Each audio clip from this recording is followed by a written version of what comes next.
Look among the stars. Do you have a plan for your life? Do you know where you want to go? Are you looking to be happier, healthier, and wealthier while having more fun every day? Meet our empowerment architect and goddess gardener, Cynthia Bryan, as she engages in energetic exchanges with successperts, bringing you research, innovations, strategies, and techniques to strengthen your life, business, and personal spaces. Be inspired, motivated, encouraged, and empowered. Lend us your ears right here on Star Style. Be the star you are. The party starts now. Well, welcome, Power Partners, to our informational playground. This is Star Style. Be the star you are, brought to the airwaves under the auspices of Be the Star You Are charity.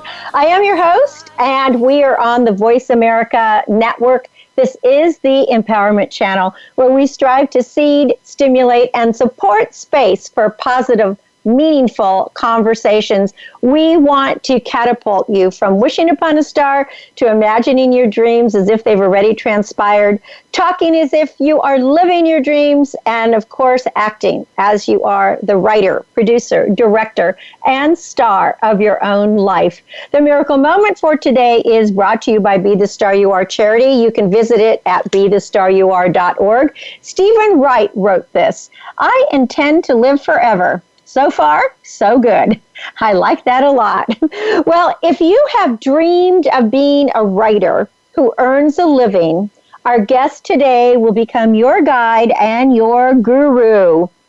Mridu Khullar Relph is an award-winning journalist, an author, and an entrepreneur. She runs the website, theinternationalfreelancer.com, and a membership community for writers called The Finishers. In a 15-year career, Mridu has written for the New York Times, CNN, ABC News, Global Post, Christian Science Monitor, Parade, Ms., and many, many others. She was a contributing editor at Elle India. She's been published in Marie Claire, Vogue, Glamour, Cosmo, Psychology. Today, I don't know what else she hasn't done. She originates from India, but is currently living in London. Welcome, Mridu, to Star Style. Be the star you are. Thank you so much for having me, Cynthia. I'm so thrilled to be here. Well, I am thrilled to have you. I've been following your career for a long time now, and you took a break for a bit, then you moved to London, and one of the things I noticed is that you were a visiting scholar at the University of California, Berkeley, which is my alma mater. So before we get into your books and what you're doing with your writing, tell us about that experience. Oh, it was wonderful. So that was about 10 years ago now. And so I applied to be a visiting scholar at UC Berkeley's journalism school. And it was one of the most incredible experiences of my life, because until then, I had seen myself as an Indian writer, an Indian journalist. And then I went to UC Berkeley. And there I was surrounded by dozens of other writers who were from different countries. So the Visiting Scholar program just brought together people from different countries who were accomplished in their fields. And I got to see news from the perspectives of people from a dozen different countries. Every day we would come together and we would look at the news and we would talk about the news from different perspectives. And that changed how I saw the world and how I saw journalism completely. Because until then, I had had such an Indian perspective of the news, as we all do. You know, if you're in the US, you'll have a very American perspective. If you're in the UK, you'll have a very British perspective. And so sitting in the room and sitting there with Chinese visiting scholars, with Scandinavian visiting scholars, and just sitting there and talking about one piece of news from so many different perspectives, it just showed me that there is no one story. There's no one side to the story. There's always a different side to the story. And that informed my journalism. And also when I came back, I was so much more confident. When I returned to India, I didn't see myself as an Indian writer anymore. I saw myself as an international journalist, and therefore I acted like one, I pitched like one, and I expanded my world, and I started writing for a lot more foreign publications.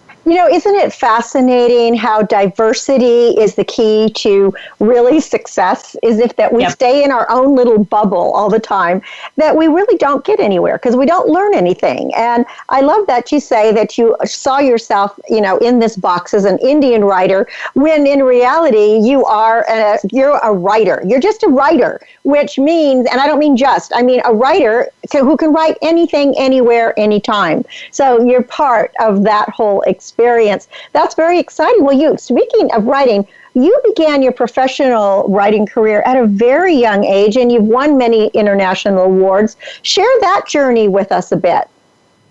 So I was 19 years old, and I was in college studying information technology, and it was absolutely the wrong path for me. But I was young, and I wanted to.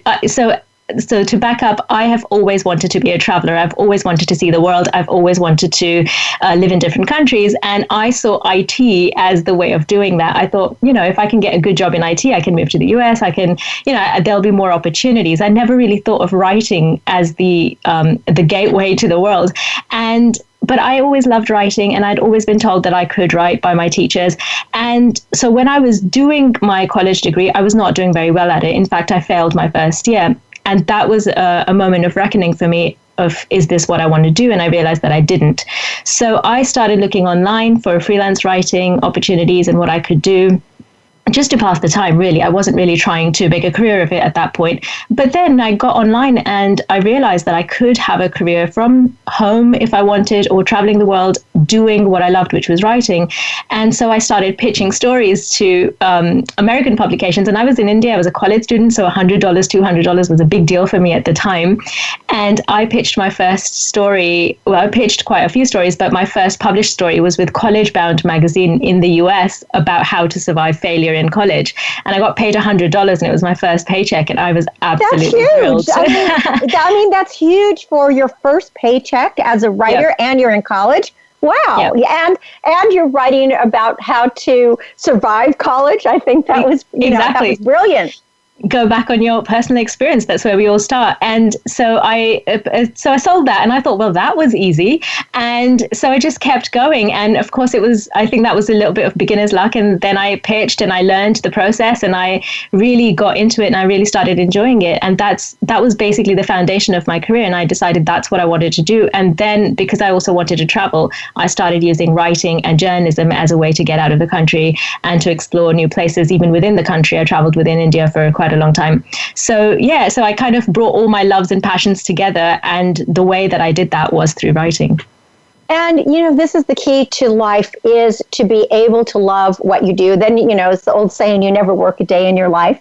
And that's one of the beautiful things of being a writer, is if you write every day and you really enjoy it, you experience life in a completely different way. And based on your experiences, too, there's always something to say. Now, absolutely. I want to get to your book. First of all, I know that you're working on your novel, but you have written a really terrific, I call it just a writer's helpful guide, that is called Shut Up and Write. And it's a great title. It really is a great title, because all of us, we always have excuses for everything. So Shut Up and Write is the no-nonsense, no BS guide to getting words on the page. Why was this an important book for you to write? I think because of what you just said, we all have excuses, and we all say we want to write. And I work with a lot of writers, and one of the biggest things that they say to me is that I want to write, but I can't write, or I want to write and I have nothing to say, or I want to write, but I don't have the time. And I think if you are a writer, you write. And that doesn't mean you have to write every day. That doesn't mean you have to write to a clock. That doesn't mean you have to write 1,000 words a day. It just means that you do actually commit to the act of writing. And a lot of us, because we are scared, maybe we're in fear, maybe we're blocked about something, we resist the act of writing so much. It's like if a pilot came to you and said, I can't fly. But that is what you do if you're a pilot. You get in the plane and you fly. And that is what you do if you're a writer. You sit down and you write, or at least you attempt to write. Not every day will be a day that's successful, but you attempt to write. And a lot of people are so much in fear. A lot of writers are so much in fear that they allow their excuses to become bigger than their dreams. And what that does is creates excuses like, I don't have time, or I don't know if I'll ever be published. I mean, I have people who have not even written anything saying to me, well, I don't want to do marketing. But that is not a reason to not write, right? If you like writing, do the writing. And so for me, Shut Up and Write was basically a way of just sort of, giving a bit of a talking to myself and to others and saying, if you are a writer, if you want to write, then there is nothing stopping you from writing. And look, here are all the ways I can break down your excuses and tell you and show you that these are the ways in which you can actually get rid of all those excuses and start writing. And also the title comes from the fact that, so my husband is also a journalist and he's also a writer. And so, when we talk to each other, sometimes we'll talk to each other about our blogs. And I used to go to him when I was writing my first novel so many times, and I'd be like, oh, I've got this problem and that problem. And the thing he would just say to me was, just shut up and write. And that's where the title comes from. And the book is dedicated to him for that reason as well. Right. But see, that is really great. I mean, the bottom line of Shut Up and Write is there's only one way to increase your writing output, and that is to spend more time doing it. Show up, face the fear, keep writing. Yep. I mean, This is what you really teach. Well, what I want to get to from your book, what I really enjoyed is you give each chapter has a story. It has a personal story in it that really showcases either your writer's block or a stumbling block, or how, you went for a run and then decided you were going to be a runner, because, and then as a kid you couldn't run because in India girls couldn't show their knees. And, it was very fascinating to read all of this stuff. But now you have taken another turn too, because you're actually coaching and mentoring writers. Tell us about that journey. So I like to say that, when I talk to writers, I don't talk from a place of, let me show you how to do this because I know better. I coach and teach writers and talk to them from a place of, any mistake you can think of, I've made it. I've done it. I've done it. And let me share all the stories with you because, honestly, I have had every single excuse. I have made every single mistake, and I've done it. I've been where you are. I've been in fear. I feared success. I feared failure. I feared myself. I feared my words. I feared relationship problems because of what I was going to write. I've done it all. And the thing is, despite having done all of that, having made all those mistakes and had all of those fears, I still have what I would consider a successful career. So it doesn't have to stop you. It doesn't have to be the thing that holds you back. Even if you do have fear, even if you do have resistance, even if you do make all the mistakes in the world, you can still have a career. You can still have a great career. You can still have an income from your writing.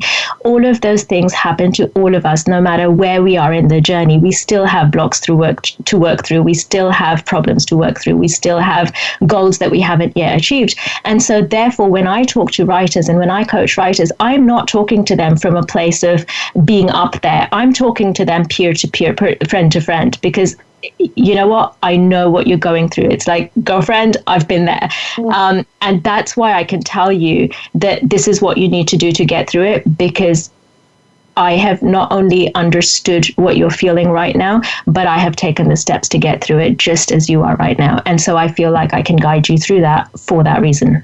Well, one of the things in achieving success in anything in life, and especially in the arts or writing, is that you got to dream big. You have to dream the dream, and you have to write the plan, and you have to get the skills you need and go into action and believe in yourself, and at least have one cheerleader, one support person, somebody who's going to say, tell you the truth and get you back on track when you fall off. And then have to just believe in the possibilities, because the world really is our oyster. And when we put our hearts and minds to something, we can do something. But having a guide on the side, a coach to help you, can definitely be a very empowering way to operate. And for people who are just joining us right now, we are talking to Mridu Khullar Relph, and she is an award-winning journalist, an author, an entrepreneur, as well as a writer's coach. She runs the website, theinternationalfreelancer.com, which I really hope that you will check out. You can also find lots of free things that you can sign up for there that are really, really helpful. So one thing that really hit me was people so often, when they're giving the stops to why they write, it's because, what you already said, it's the fear of so many things, whether it be success or fear of failure, or the fear that they won't be good enough or they won't be published. But writers write. And so we just have to keep doing it no matter what. How do you feel that just the everyday person, when they feel like they're missing out on things, that they can just, decide, okay, listen, I'd rather be writing. I don't have to say yes. Could you talk about this in your book, Shut Up and Write? How to learn to say no when you mean no and learn to say yes when you mean yes. So first of all, I want to just go back quickly to what you said about not being good enough. And I feel like one of the things we forget as writers is that you don't show up to the page and the first time you start writing, you've got brilliant words coming out of your fingertips. It doesn't work that way. You become good enough by practice. You get good enough by actually just writing more. And the more you write, the better you become. So it's like that whole 10,000 hours Malcolm Gladwell thing of the more time you put in, the better you get. And so why not put that time in now rather than 10 years from now? So I feel like if you want to get those 10,000 hours in, get them in early rather than waiting 10 years to get them in over time. So that's one thing. The other thing, really important. Yeah, absolutely. Because if you are going to spend 10,000 hours perfecting your craft, why not do that in a year rather than 10 years? Why not do that in 5 years rather than 20 years? So just in terms of how fast you want to get there, the more practice you put in, the faster you'll get there. In terms of protecting your writing time, I think it's really, really important because we're in fear and sometimes because we're procrastinating, we have all this, we have the shiny object syndrome.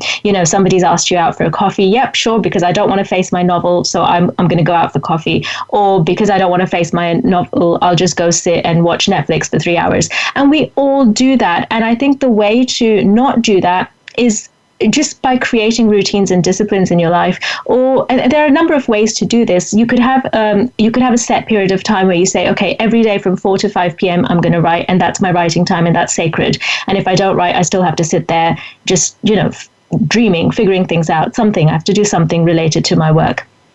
The other way to think about it is that you set yourself a word count limit, which is what a lot of writers do. I'm not particularly a fan of that because sometimes 1,000 words takes 10 minutes and sometimes 1,000 words can take 3 hours. But if that helps you, if that mental construct helps you, then you should do that. So just set yourself a few little targets that you have to do every day. And every day for you could mean 5 days a week. It doesn't have to be rigid every day, but create a schedule for yourself that you can stick to and that you actually like and enjoy, so that this is your sacred time, and then show up to that time and respect it by, if not writing, if you're struggling with writing, I sometimes, if I've got a writing time set aside and I'm really not in the mood for writing, I'll go learn about writing, or I'll practice writing. I'll do a 10-minute practice session. I'll just write a journal, I'll write something so that your fingers are moving and you're creating something. I might sit down and describe the room because that's practice as well. It's all practice. So writing doesn't always have to be words on the page that will be published. Writing can be you just sitting down and practicing and saying, you know what, today I'm going to go sit in a coffee shop and I'm going to find one person whose features I can describe. And that's my practice, because when I go back to my novel and I want to describe my character, I might be able to borrow some of that, or I might be able to use that skill there. Well, you give in Shut Up and Write some really practical tips. Is, first of all, don't be a first drafter that you want to turn that in, and keep rewriting and editing. Just do some free writing, let go of judgment, build your confidence, attempt not to reread while you're writing. Keep writing. Write as much as possible. Don't leave deadlines to the last minute, and read other people. I've always been a big believer, the more we read, the more we succeed, because as you were saying, when you are practicing your writing or reading something or learning something else, that you're bringing that into your own writing. And then by setting your targets and planning your projects and brainstorming, you end up finding success. And my motto has always been, there is no failure, because failure is fertilizer, right? I put it on the compost pile and I grow a new garden, right? because it's interesting. I mean, not everything is going to work. And most writers have tons of manuscripts somewhere in their drawer that are started. I was looking on my computer, and I think I have like 15 things that I've started, and then I gave up at some point because it wasn't the right timing. But I do have 8 books published, so yep. It's like you don't, maybe you do it when it's right, but just keep writing. Well, before we end our segment, I would just like you to tell us how you work with clients, because you can work with clients on an international basis. You have you have started this whole new thing that you talk about, and you've raised your rates, and you really believe in helping other writers. So give us a kind of a glimpse of the way you like to work with people. I mean, I know you said about the stories, but are you doing it Skype, phone? You tell us how it works. Right. So we have a number of ways and in which we help writers. And my husband is now a part of the business as well. And he's a journalist and a writer as well. And what we do is, so we have courses that we offer, which is one-off courses that you can take about freelancing and journalism and writing, finishing books and all sorts of things. We have the Finishers community, which is a monthly membership community where like-minded, ambitious writers, we are very ambitious, and therefore we speak to very ambitious writers who really are not wary of saying, I want to be a New York Times bestseller, I want to win the Booker Prize. Those are the kind of dreams, like you were saying, if you're going to dream big, and we really encourage people to dream big, and we ourselves dream big. So the Finishers is a membership community of people who finish and dream big dreams. And then we do one-on-one coaching with people, which is over the phone or over Skype. We have several different packages. We can do one-on-one on an hourly basis. We like to do long-term so that we can actually take people from where they are to the result that they want. So, for instance, when I do 6-week coaching, I've had clients who started with me, and then by the end of 6 weeks, they wanted to quit their jobs and did. And so we try to create a pathway for them to follow based on their personality, based on where they are, based on how much they have done before, and try to figure out, first of all, what their goals are, and then show them the way to get to those goals, whether that's finishing a book, whether that's getting, a national magazine assignment, whether that's quitting their job to go full-time freelance. And of course, it all depends on what the goals are and how long it's going to take to get there. But we also believe in moving fast, moving strong, and actually reaching it. Like I said, reaching for big goals. And I don't want to sit around for 30 years waiting to make an income as a writer. I want to find out the ways to do it now, which is why I really do believe in coaching and learning from other people who have done it. And that is why I personally invest in coaching. I have 3 writing mentors at this point, who each help me, somebody with mindset, somebody with the business side of things. I have an agent who's constantly, helping me figure out which books I want to write and where I want to go with my career. So you need that input, and it doesn't have to be, it doesn't have to be a specific kind of person. You have many different needs as a writer, and there are many different types of people who can help with that, but you do need to reach out. And I think if you want to cut the learning curve, it's really essential that you find the people that speak to you, whose journeys speak to you. I really believe that you should coach with people who are like you, who reflect where you want to be in your life and career. And so for people who identify with us in that way, we try to show them how we've gone through the journey, and then show them how they can get through their journey that way as well. And you can tell everyone just how enthusiastic and passionate and lively she is. I mean, you have just such a great personality, and you speak fast just like I do. So I'm sure that there are so many ideas going through your head. And before we leave, and again, her website, theinternationalfreelancer.com, is that where you want people to look, internationalfreelancer.com? Yes, definitely. We've got loads of resources there, and we send out a weekly newsletter. So once you're on the list, you'll get loads of free things from us. And feel free to check out the website. I'm on the list, and I get her things, and I really enjoy it. It is really terrific. And my last question to you today is, since you got married to a journalist, and now you're working together on this new project, The Finishers, has it been more enjoyable? Have there been more challenges? Is it easier, or is it better as a team? I really enjoy it. We have very different personalities. So even though we're both journalists, and even though we're both, doing the same thing, we have very different styles, and we're very different. I kind of obsess about everything, and I get freaked out very quickly. And he's just like calm and zen about things. So we kind of really, I think I sort of push him a little bit harder than he wants to be pushed, and he helps me calm down more than I want to calm down. So I think we kind of balance each other out, and I think that really works because of our personalities. So we're really enjoying it. Oh, that is a wonderful. It sounds like it's a wonderful thing. You need the yin and yang. You know, you always need yin and yang. Otherwise, life would be boring. I mean, if there's two of us in the same thing and we both do the same thing, I mean, you know, we're not bringing anything to the table.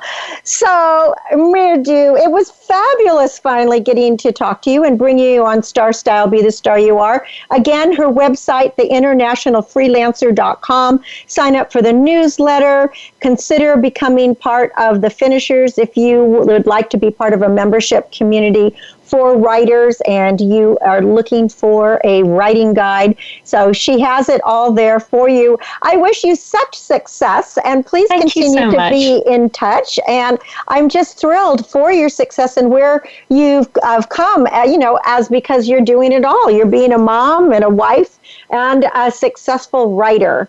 And you are now an international person, not just Indian. Absolutely. Thank you so much, Cynthia. Thank you so much for being on Star Style, Be the Star You Are. When we come back, having me. Oh, it was a pleasure. When we come back from break, we're going to talk about some ways to live longer. I'm Cynthia Bryan. You're listening to Star Style, Be the Star You Are. You're on the Voice America Network. This is the Empowerment Channel. Apathy, violence, and negative messages are everyday occurrences in our country. You can be a changemaker when you dare to care by supporting Be the Star You Are charity, a 501c3 that empowers women, families, and youth through improved literacy, positive media, and tools for living. Visit www.bethestarur.org to find out how you can make a difference in our world.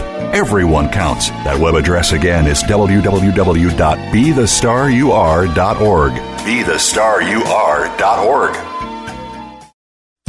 Are you living your dreams? Want to create a life you love but don't know how to begin? Lifestyle coach and personal growth expert Cynthia Bryan has jump-started the lives and careers of clients for over 2 decades with her signature Star Style consultations with personalized sessions by phone or in person. You'll turn your passions into profits. Visit www.cynthiabryan.com or call 925-377-STAR. That's cynthiabryan.com or call 925-377-7827. Cynthia Bryan is your guide on the side. www.cynthiabryan.com. You can be the star you are.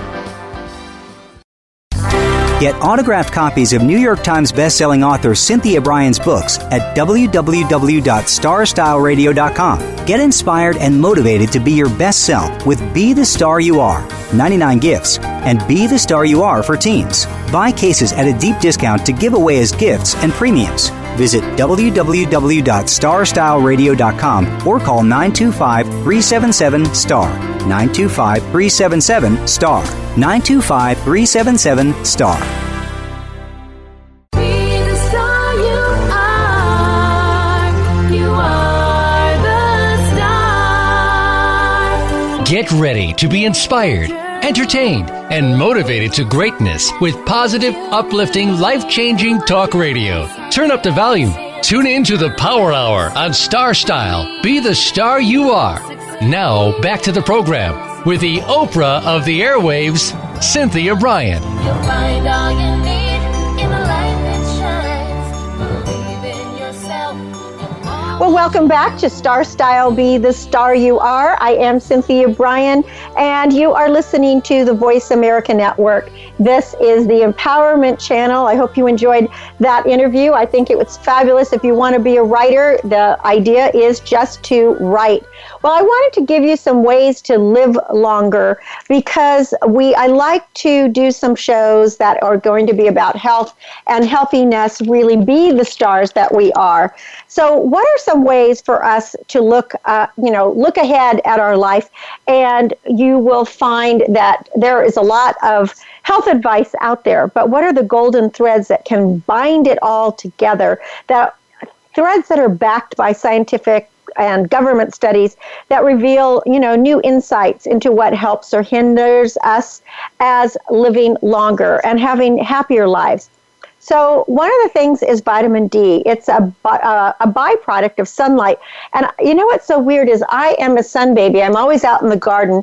But yet when I had my checkup, I was told that I needed more vitamin D. It was so interesting. Now, too much vitamin D increases your risk of dying just as much as too little, but you want to get the right amount. And what I was told is you can't just rely on outdoor time to get that vitamin D because the rate of skin cancer rises as we age. So we have to actually limit our exposure as we get older. So the SMART plan is ask your doctor if you might benefit from vitamin D in pill form. And I'm not a big promoter of pills, but it turns out that vitamin D is one of those that really can help you. Second one, talking about pain pills or talking about pain or pills, you need to cut back on any regular use of painkillers, just like ibuprofen or naproxen, or even just over-the-counter brands, because those can actually risk your rate of heart attack and stroke by 10%. The U.S. Food and Drug Administration advisory panel, they had said that. So reserve those drugs for severe pain and use the lowest possible dose for the shortest amount of time. Sleeping. We've done many shows about sleep, but consistently losing sleep is a nightmare. I mean, literally for your health. You need to have at least 6 hours. That's minimum, but the better is 7 to 9 hours, because studies have found that consistent sleep deprivation, which happens in a very large amount of people, what will happen is you will actually increase your rate of illnesses.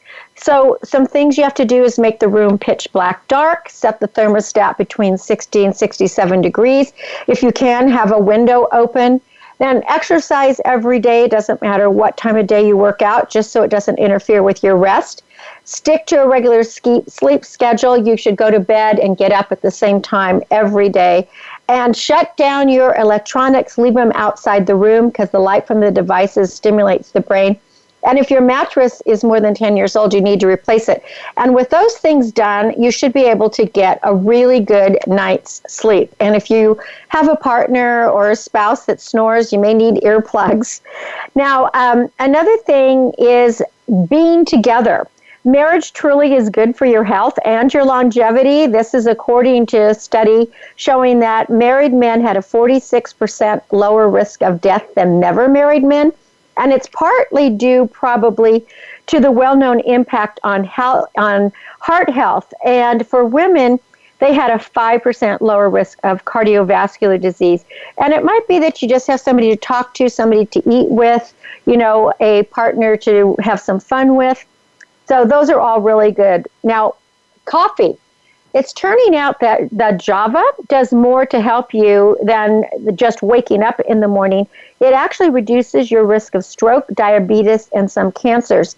There was a study published in the past year in Circulation where Harvard researchers discovered people who drank 3 to 5 cups of coffee had 15% lower risk of premature mortality rate than those who didn't drink any cup of coffee. Now, just keep in mind, every study that I've ever read, there's always something that can counteract it. But, so use moderation no matter what. Go green. If coffee isn't your thing, green tea is really great. It has had proven longevity, and it contains powerful antioxidants that will help combat diabetes and heart disease. There was a study of over 40,000 Japanese men and women, and they drank 4 or more cups of green tea a day, and it was associated with a 12% decrease in mortality among the men and 23 among women. So that 23%, that's really, really great. Don't sweeten with sugar. A high sugar diet boosts blood sugar, which in turn plays havoc with your heart by increasing the LDL cholesterol, and it lowers your heart-friendly HDL cholesterol, and it can triple, listen to that, your risk for fatal cardiovascular disease. So stay away from sugar as much as possible, and instead eat more whole grains. The average American eats 1 serving of whole grains daily, And that may be just a single morning slice of toast. But if you can eat 3 or more servings, and you might be able to cut your overall death rate by about 20%. So perhaps have some oatmeal or brown rice, or, get adventurous and eat a quinoa or barley or farro. And quinoa is very easy to prepare, and it really is delicious. Also, eat some spice. We were just talking with Mridu. I'm blanking on her name already. Mridu, who is from India, and I'm sure that she eats lots of great curries and spices.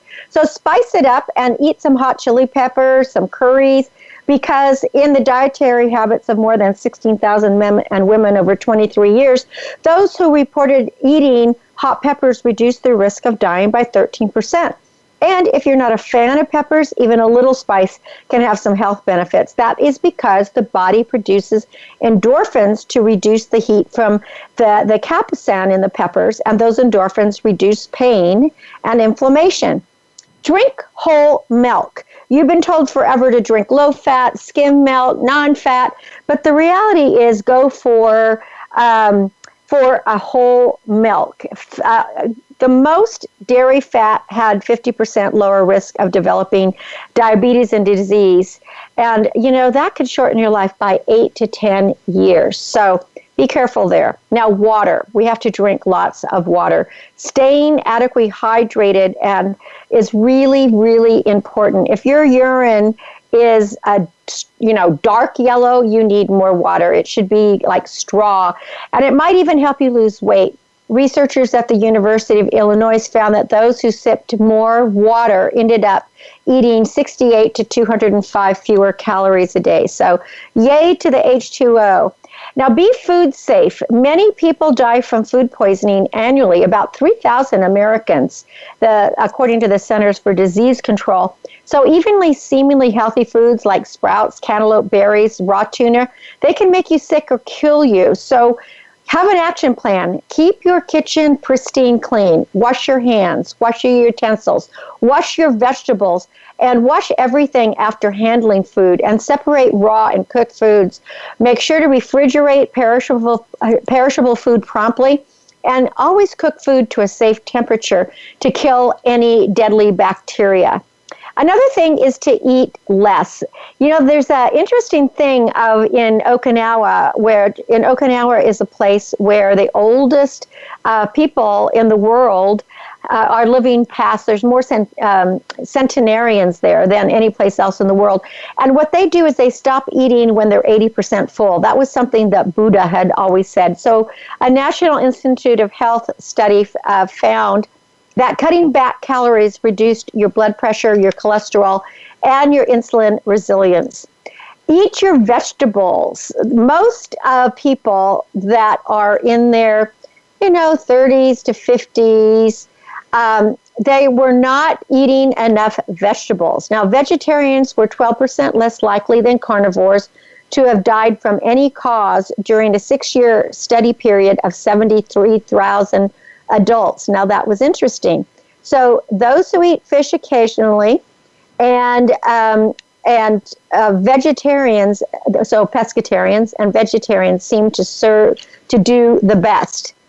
Eat like the Greeks. Now, the Mediterranean diet, you've heard about that for a long time. It has a reliance on fruits, vegetables, olive oil, fish, nuts. It's one of the healthiest diets for both overall health and longevity. Harvard researchers found that those who followed the diet most closely had longer telomeres, which cap the end of each strand of DNA, and that protects the chromosomes from damage. So even if you only sporadically follow the Mediterranean diet, that's a good thing. So consider doing that. I drink less. We have to drink in moderation. That is always the key. There are studies out there that say 1 or 2 glasses of red wine a day can really help you. You have to really decide what it is that you want to do and what is good for you. Find your purpose. If you wake up looking forward to something, this is a really good thing for longevity. In fact, doing something that matters, whether it's helping your children or, getting involved in the community, volunteering with a charity, or sitting down to write a blog or to write your next book. Find something that makes you happy.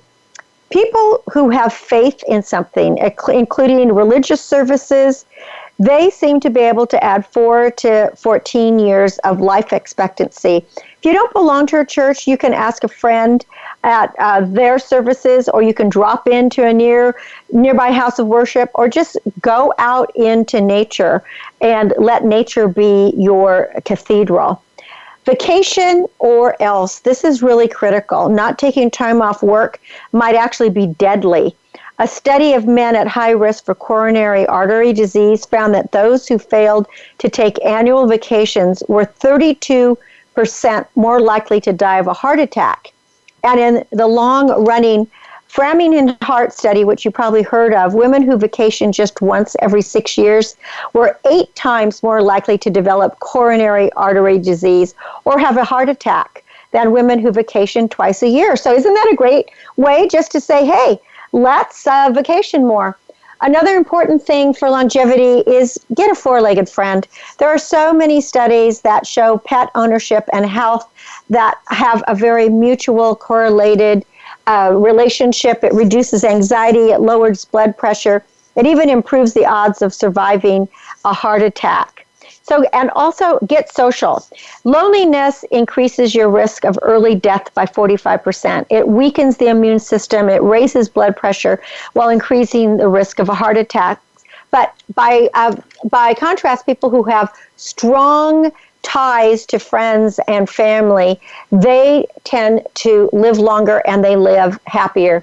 Take the stairs when you can and walk as much as possible, which, walk anytime is better. And that is really important. And, also read books. When you learn something new every day, I try to learn something new, whether it's a new word or if you're learning a puzzle or working on a language, it's absolutely critical that we make our lives part of a rolling university. So live long, live happy, and find ways to be the best you. You're listening to Cynthia Bryan. This is Star Style, Be the Star You Are. We'll be right back. Business Bites. Here's Cynthia Bryan. You know what people think of you when you meet them for the first time? Well, 80% of people find that first impression has nothing to do with the words you speak. 50% of impression is through your body language and personal appearance. 30% is the tonality of your voice and the energy you project. Therefore, only 20% is dependent on your words. In other words, to make a great first impression, practice boosting your level of energy and enthusiasm while transforming your body language to project confidence and interest in the other person. As you interact with another person, watch his or her body language and tailor your conversation to reflect that. We only have one shot at a first impression, and that imprint may be the difference between success or rejection. Remember, you're the star of your own performance. Turn your passions into profits. I'm Cynthia Bryan with another business bite from Star Style. For more information, visit cynthiabryan.com or call 925-377-STAR, 925-377-7827 to book your coaching today. Looking for unique, one-of-a-kind gifts for the special woman in your life? The Carmony Collection creates handmade handbags, clutches, candles, and canvases from vintage and recycled fabrics, bangles, and beads. Be eco-friendly and fashionable with prices for all pocketbooks. Visit www.carmonycollection.com. That's Carmony with a K and Collection with a K. Or call 925-785-7827. Apathy, violence, and negative messages are everyday occurrences in our country. You can be a changemaker when you dare to care by supporting Be the Star You Are charity, a 501c3 that empowers women, families, and youth through improved literacy, positive media, and tools for living. Visit www.bethestarur.org to find out how you can make a difference in our world. Everyone counts. That web address again is www.bethestarur.org. BeTheStarYouAre.org. Be the star you are.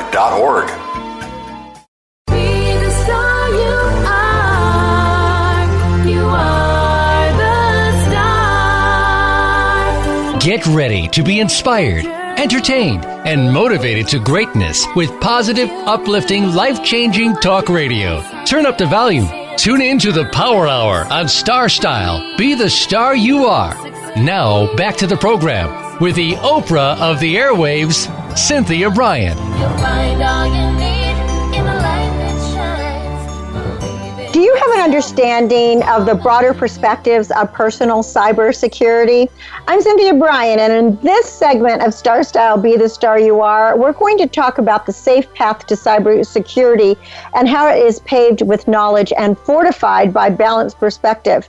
Now, in a mindset well suited to that of many people, the mission of communities is a neutral forum, and they want human rights, health, technology, government, and more to be professional, and we want to be safe.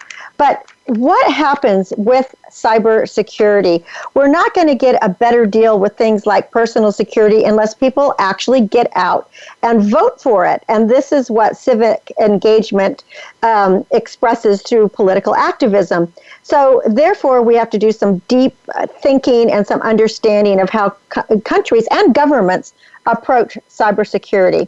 In the United States, cyberspace is viewed by government as a domain like air or water, where we have to duke it out with other actors. Now, this framing of cybersecurity as a national defense issue means that countries like North Korea, that may have less military firepower, missiles, bombs, ships, airplanes, they might have bigger and faster and cheaper and more well-produced software and malware that is highly threatening. So their cyber warfare is much more severe than what we have here. The U.S. perspective results in laws and policies that protect national security over personal privacy.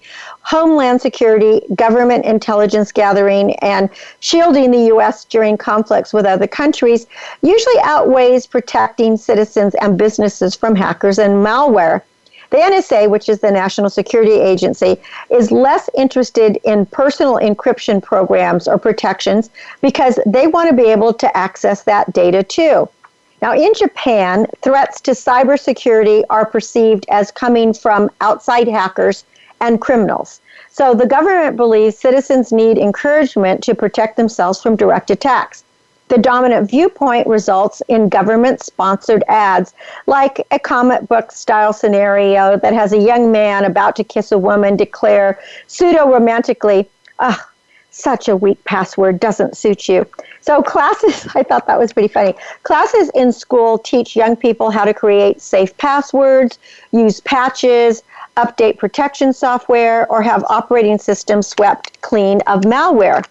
The European Union's 28 member states, they emphasize personal privacy, as does Japan, but they also highlight control. Now, the primary concern for Europeans is ownership of personal data.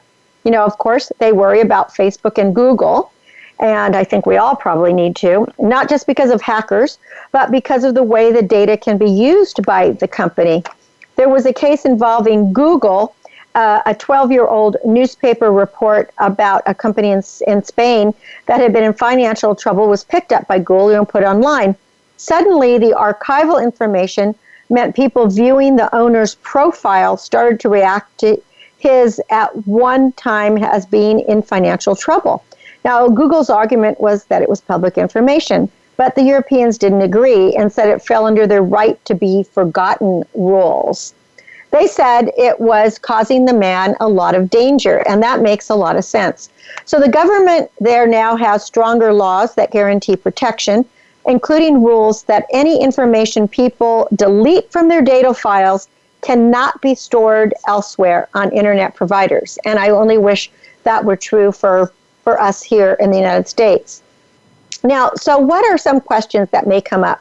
Well, jumping well past safe words and safe passwords, hackers and phishing tactics. People asked about Russia's involvement into 2016 election. That has been a really big thing on all the news, both fake news and real news, as you know. China's highly censored internet and Facebook crisis and cover-up involving data science firm Cambridge Analytica where they obtained 50 million Facebook users' data. This was really a bad thing, but there wasn't evidence that Russia altered U.S. citizens' votes, but it was clear that the voters were targeted with massive misinformation, which we call that fake news. So asked if the government is likely to take specific action to prevent future problems, we have to think there's a lot of talking about it, but there hasn't been any action. So the problem with the United States is that we can't do it without, cracking down on countries and to a certain extent on our free speech rights. So it's a very interesting topic. Now, in China, the government that controls a tight, interlocked internet ecosystem is primarily concerned with their citizens' online activities. They're not that concerned with outside actors. Facebook doesn't have any incentive to make changes as long as they're making money. And no one was thinking about security when the internet and social media platforms were created. So, like Facebook, Zuckerberg was just trying to create something cool. So there is a clear question, and this is a subject ripe for more discussion, is how much freedom are Americans willing to sacrifice to turn over to the government all of our information so that we can have greater cybersecurity? So that's a big question that I think we all are grappling with at the moment. If you'd like to learn more information, you could go to worldaffairs.org, and you can learn a lot more about cybersecurity and how you might be able to protect yourself. And there's just this final thing that I want to leave you with today that I loved. I was reading this 45 Lessons Taught Me. It was written by Regina Brett, who is a columnist, and she wrote this to celebrate growing older. And it was interesting because it's the most requested column she ever wrote. So this is her information, but I thought it was great. Life isn't fair, but it's still good. When in doubt, just take the next small step. Life is too short to waste time hating anyone. Your job won't take care of you when you're sick, but your friends and parents will. So stay in touch. Pay off your credit cards every month. You don't have to win every argument, but agree to disagree. Cry with someone. It's more healing than crying alone. It's okay to get angry. Save for retirement, starting with your first paycheck. And when it comes to chocolate, resistance is futile. Make peace with your past so it won't screw up the present. It's okay to let your children see you be upset or cry. Don't compare your life to others. You have no idea what their journey is all about. If a relationship has to be a secret, you shouldn't be in it. Everything can change in the blink of an eye. Take a deep breath. It calms the mind. Get rid of anything that isn't useful, beautiful, or joyful. Whatever doesn't kill you, you really don't need. It's never too late to have a happy childhood, but the second one is up to you and to no one else. When it comes to going after what you love in life, don't take no for an answer. Burn the candles, use the nice sheets, wear the fancy lingerie. Don't save it for that special day. Do it today, because every day is special. Over-prepare and then go with the flow. Be eccentric now. Don't wait for old age to wear purple. No one is in charge of your happiness but you. The most important sex object is your brain. Frame every so-called disaster with these words. In 5 years, will this matter? Always choose life. Forgive everyone, everything. What other people think of you is none of your business. Time heals. Good or a bad situation, it'll change. Don't take yourself too seriously because nobody else is. Believe in miracles. Show up and make the most of life now. Your children get only one childhood. All that truly matters in the end is that you love and are loved. Go outside every day. If we threw all our problems in a pile and saw everyone else's, we would grab ours back. Envy is a waste of time. You already have all you need. The best is yet to come. And no matter how you feel, get up, dress up, and show up. Life isn't tied with a bow, but it's still pretty great. and life is a gift. So I really do hope that you enjoyed that. I know I really did, and I'm going to be passing those words of wisdom on because, you know, we do take ourselves very, very much too seriously. So we need to learn to laugh more. Now, I'd love you to pick up a copy of my book. My newest book is Growing with the Goddess Gardener. It's book 1 in a series of 9. It's available at cynthiabryan.com/online online dash books. Or you can just go to cynthiabryan.com and click on books. That's the easiest way. You'll find all of my books there. And the new book, the third book in the Be the Star You Are series, Be the Star You Are, Millennials to Boomers, Positive Voices in a Changing Digital World, will be coming out probably later this summer because it is now in its final draft. So we're quite excited about that.